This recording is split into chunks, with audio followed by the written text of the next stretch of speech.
і ми далі будемо говорити про Білорусь та Росію.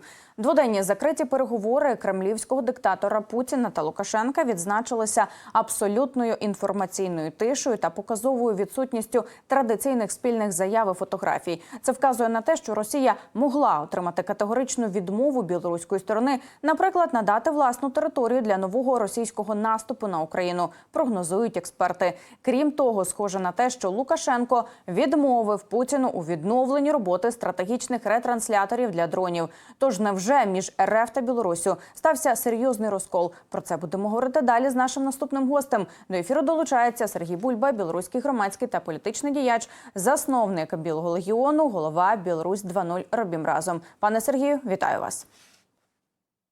День добрий, вітаю. Отже, почнемо, напевно, з однієї такої важливої деталі. Після зустрічі диктатора Путіна Лукашенка не з'явилося жодного їхнього спільного фото.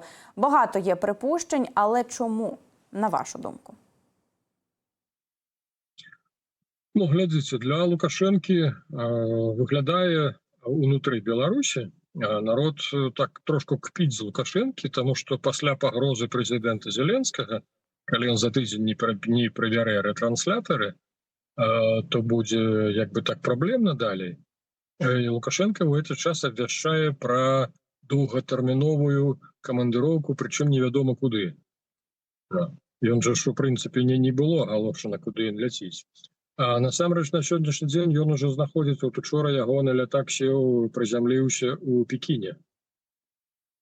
То бок, глядзіце, як бы беларускае міністэрства замежных спраў спрабуе апраўдаць тым, што маўляў, это ўсё планава, это так і планавалася, это заранее дамаўлялася, усе эти візіты, але ж узнікае ўражанне, што это сапраўды была дастаткова як бы рэфлексійная рэакцыя Лукашэнкі на заяву прэзідэнта Зеленскага. І ён пачаў мітусіцца, як бы так, дзе знайсці абарону, хто яго можа абараніць. В першую чаргу, натуральна, это Путин, да, які быццам увесь час утрымлівае беларускі эканамічны цуд на чале з Лукашенком, да. А другое, глядзіце, Лукашенко, такое ўражанне, што ён запрасіў Кітай за гэты час, ну, ён, ягонае ведомства, і тыя далі добро, чаму вот адразу пасля Москвы Лукашенко, не афішуючы, паляцеў якраз у бок Пекіна.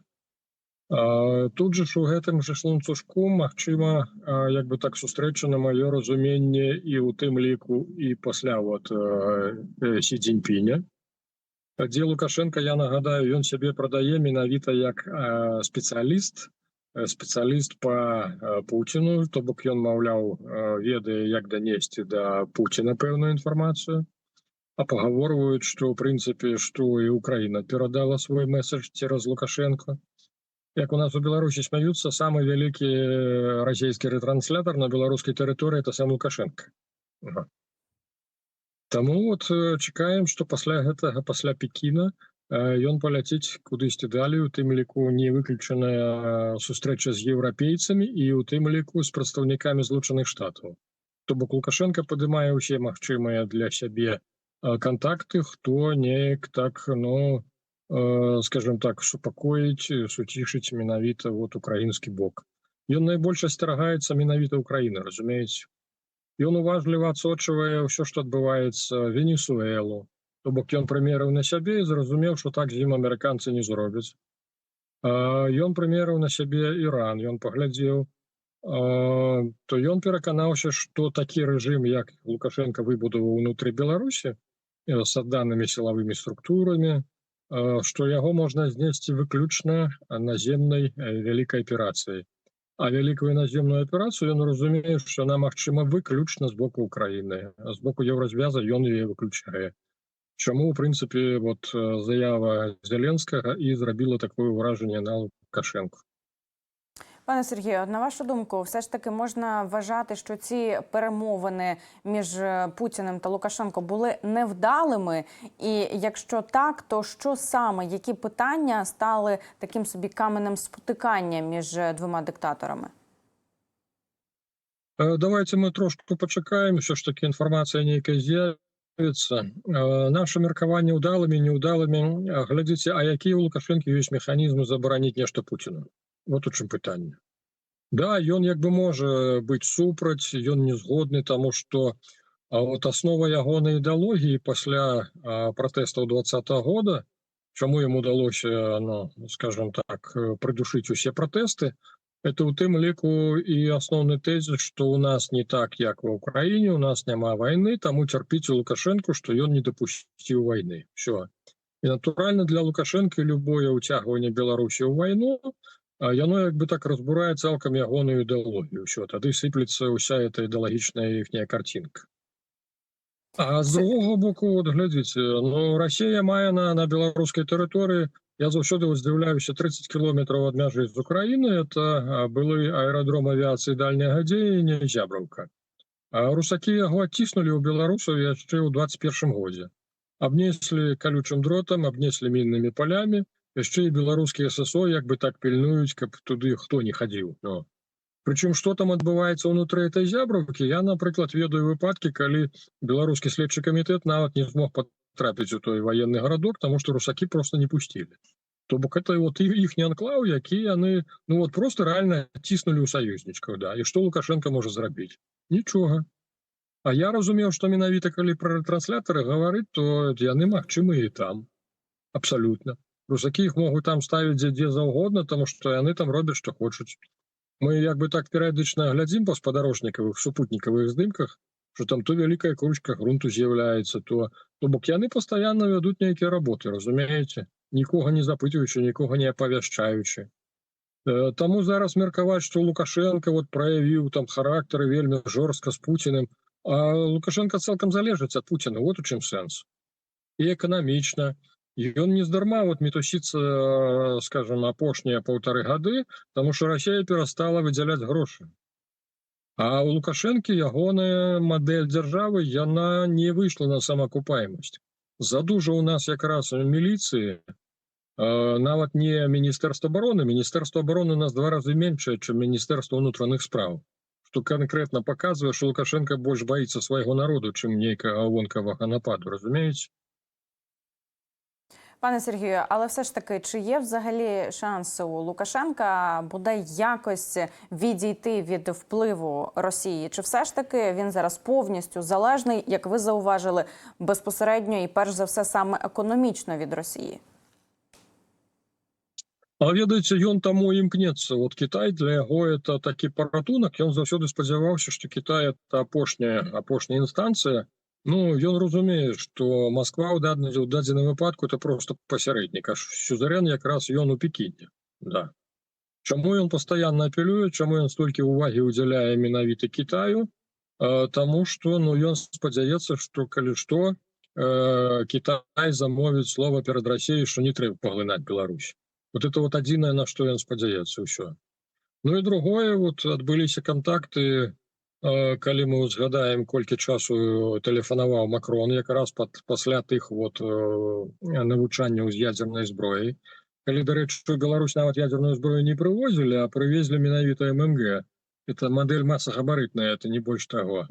Но пры гэтым як Лукашенко там сябе паводзіў, якімі ён пеўнем хадзіў, ну вот сярод тых вайсковых, як ён это важны твар рабіў, што ён там быццам пускі там нейкія дае добро. То бок, разумеюць, уся эта гульня была ацэнена, што патэлефанаваў Макрон. А Макрон, я нагадаю, Макрон крайні раз тэлефанаваў Лукашенку вот пасля таго, як расійскія войскі зайшлі з беларускай тэрыторыі.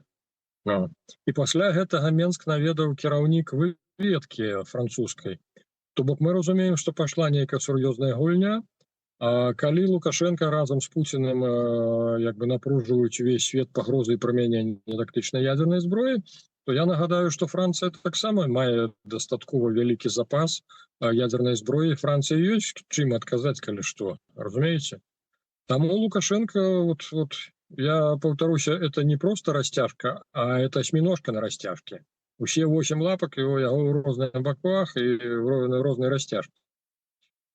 Ён вельмі спадзяваўся на Злучаныя Штаты, што якраз Трамп стане тым, хто заменіць Пуціна, і што якраз амерыканцы будуць купляць беларускі калій, то бок прыносіць як бы так грошы, фінансы для ўтрымання сям'і Лукашэнкі, таксама сілавога апарату.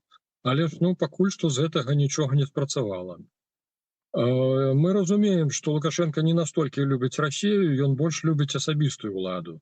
Таму тут магчыма, і мы цалкам бы б хацелі таксама, каб ён усё ж такі пераключыўся, адышоў ад Масквы.